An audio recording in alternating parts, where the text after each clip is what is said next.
Hey, 8th grade. So our learning target today is I can write, solve, and check equations to represent real-world situations. So we're going to start by talking about a variable is. We've been working with variables quite a bit in the last couple days using the hand method, but what really is a variable? A variable is a symbol that represents an unknown, so a value that's not known. That's why we're always solving for it. We're trying to find out what it is. So it's an unknown for a minute, and it's a value that changes or varies. That comes from the word variable because it's something that is constantly varying. So it varies, variable. So it's an unknown value that varies. So our next term is called a constant. What's a constant? A constant is a quantity that changes. Oh my goodness, what is going on here? A constant is a value that doesn't change. So we have a variable that changes, and then a constant's the complete opposite, a value that doesn't change. The example of a constant is if we have this equation y equals 2x plus 4. The variables in this equation would be y and x. You know that as variables. The constant is the number that doesn't change. This is the constant. That plus 4 is known as a constant. It's locked in. It's a guaranteed value without any change to it at all. So let's talk about some ways that we can say the terms down below. So how can we say this first term? Well, in 7th grade, you should have talked about, well, that is known as sum. In elementary school, you maybe said that that's add. So sum and add are kind of some of the words that you've probably used for that example, sum and add. You might have also said more than. Some kids think of alligator mouth problem for more than, but that's actually kind of something that you would see here. Then we have something called subtract. You might have mathematically heard of it as difference. In elementary school, you might have said minus. Lots of kids say that. Subtract, so subtract, of course, is another one. Or you might have said less than. So difference, subtract, minus, less than.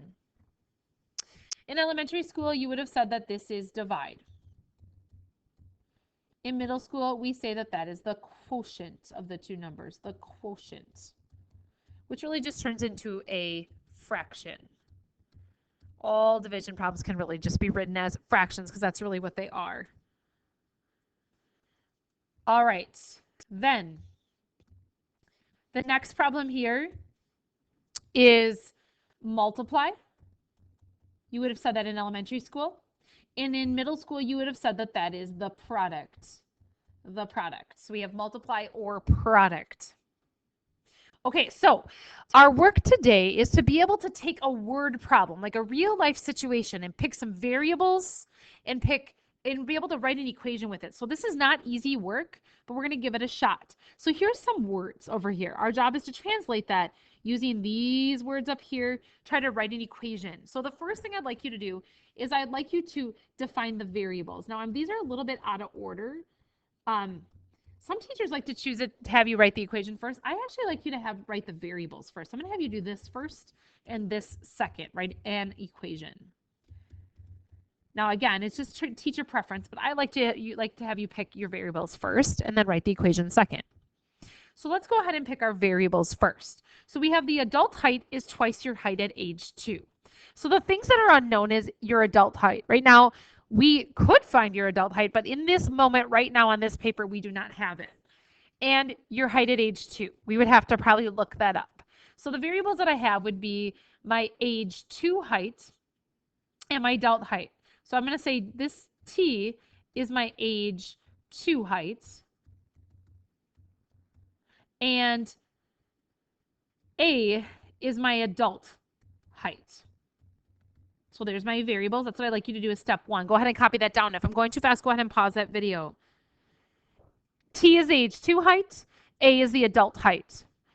So for our equation then, we are saying to get your adult height, to get the adult height, we are going to twice your height at age 2. We're going to twice this. So we need to twice, which means to multiply by 2, your height at age 2, which is T. So our equation then is A equals 2 times T. Adult height equals twice our age 2 height. So to check our equation, does it make sense? So let's go ahead and try an example. So if Levi's height at age 2 was, let's say, he was maybe 42 inches tall. How tall would he be as an adult? So we'd take Levi's height and plug it in here and say his adult height would be twice his age 2 height. And if his age 2 height was 42 inches, Levi's adult height would be 84 inches. Now that's inches, so to convert to feet, we'd have to divide by 12. So you'd have to be thinking about, is that a reasonable answer for an adult? Yeah, definitely a reasonable answer for an adult. Okay, so moving on to the next example. Example number 2. I'd like us to define our variables first. Remember, that's the example I'd like you to do. And then I would like you to write an equation second and see if the equation makes sense. So define our variables first. So let's go ahead and read. You can find the human age of a dog by multiplying the dog's age by 4 and adding 15.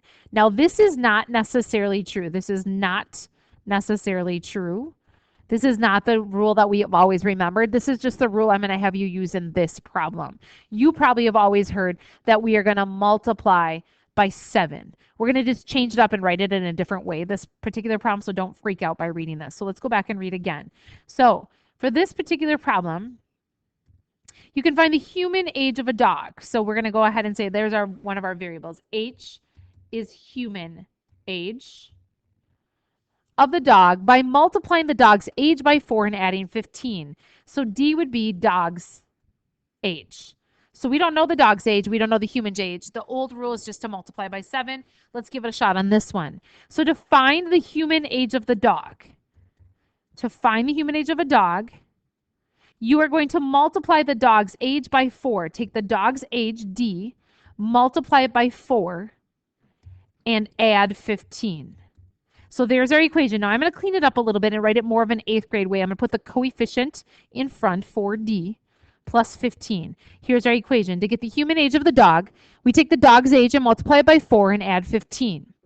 Check to see if this makes sense. So let's say that the dog was 3 years old. How old would the dog be in human years? So that'd be 4. We're going to go ahead and multiply that by 3, and then we're going to add 15. So our equation then would be 12 plus 15. That means as a human, that would be a 27-year-old human. Now we know that that doesn't necessarily match the exact situation that we've talked about in real life. We always say times 7. So instead, it'd be 3 times 7 is 21. But we just like to switch it up a little bit so that we get some extra stuff going on there. Okay? All right, so for our summaries today, for our summary 3s, 3 summaries to do. First of all, translate the sentence to a word equation. Make sure we write the equation using variables, and then make sure you check to make sure it makes sense. Plug in a variable. Now, don't be freaked out about that dog human example because that kind of messes you up a little bit. Okay, so you kind of have a lot to do tonight. You have a lot of equations to work on. On my website, I should have my answer key with all the work shown. That might help you if you're getting in trouble. But your homework is to work through all of the next page, which is page 10, and all of the page after that, which is page 11. So page 10 and 11. Again, if you're getting stuck, go to my website. I should have all my answer keys with work shown, so you can maybe see how to pick the variable, solve for the variable, and so on. Have a fabulous night.